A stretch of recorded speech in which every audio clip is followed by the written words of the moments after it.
Hello there guys, and welcome to a GSG review with me, Stu. Today we are looking at Gears of War 3. I'm just going to sum this game up straight away. Fantastic, amazing, almost a perfect game in my opinion. It's so much fun to play. I think since the launch last night, if this video goes up in time, I've played this game pretty much solidly. Got very little sleep after the midnight launch, but it's well worth not sleeping for.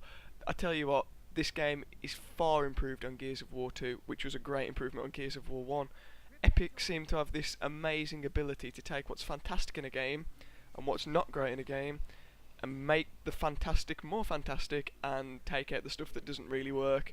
So from Gears of War 1 you had the krill and stuff like that that nobody really liked, and they don't really feature ever again. You know, they take out small things that you don't notice that didn't really work, and they keep the awesome stuff that does, which leads to this fantastic game of Gears of War 3. Such an emotional roller coaster. Maybe not a roller coaster, but it's really quite an emotional, evocative game when you come to stuff like this. It's just, it makes you actually feel emotions for these characters, which is very rare to find in a game nowadays. Just everything that sort of happens to them you care about, probably because there is such a great deep backstory in the Gears games that carries on throughout them, that actually makes you care about the characters slightly. The characters themselves, perfectly written, they are brilliant. Voice acting is fantastic to them. The animation is great to them. Watching the cutscenes is a real pleasure because everything they do feels very much like they would do this. The characters themselves are really well written anyway. They're extremely funny to listen to. They're always sort of picking faults with one another. Well, not necessarily faults, but just having like a decent laugh between one another. And that's what you want when, you know, humanity's on the brink of destruction and the Locust has sort of taken over. Well, the Lambent, I guess. But the characters themselves are brilliant. I really enjoy listening to them and the banter they have between one another. It makes the game that much more immersive and fun.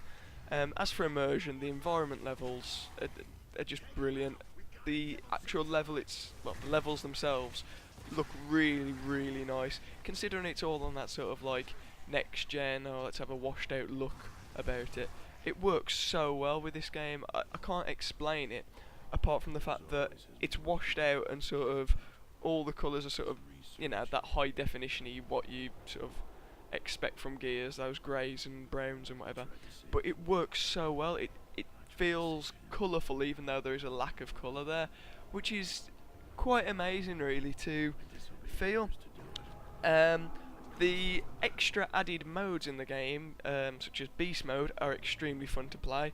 Play as, you know, a little ticker, then blow up some humans, level up, and then end up as like a huge death beast of hate to kill even more people, and that's always fun.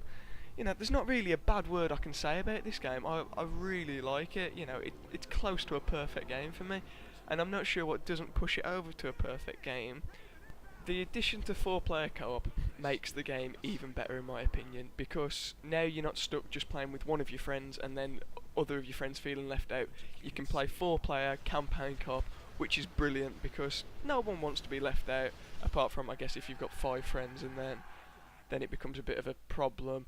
But that's fine because you can all play multiplayer together, and that's good. So there we go, that's a solution to the problem. The actual campaign itself is really good. The storylines are really, really immersive. It makes you continually want to keep playing. Doesn't make you want to put it down at all, which is fantastic. The addition to the new Lambert really helps with the game. It's sort of like if you've played Gears of War 2 and you're bored of all the characters, well, not characters, you're bored of all the enemies there.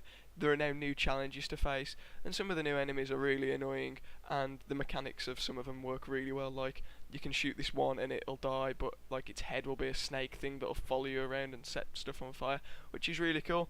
Oh, and as for fire, you now have to be Fireman Phoenix or Fireman Dom, because you now use a fire extinguisher to put certain fires out, which sounds a bit lame, but when I came to it I was like, this is pretty cool, this is pretty cool. But yeah, I'm going to leave this as a short review because, well, I want to get back to playing it.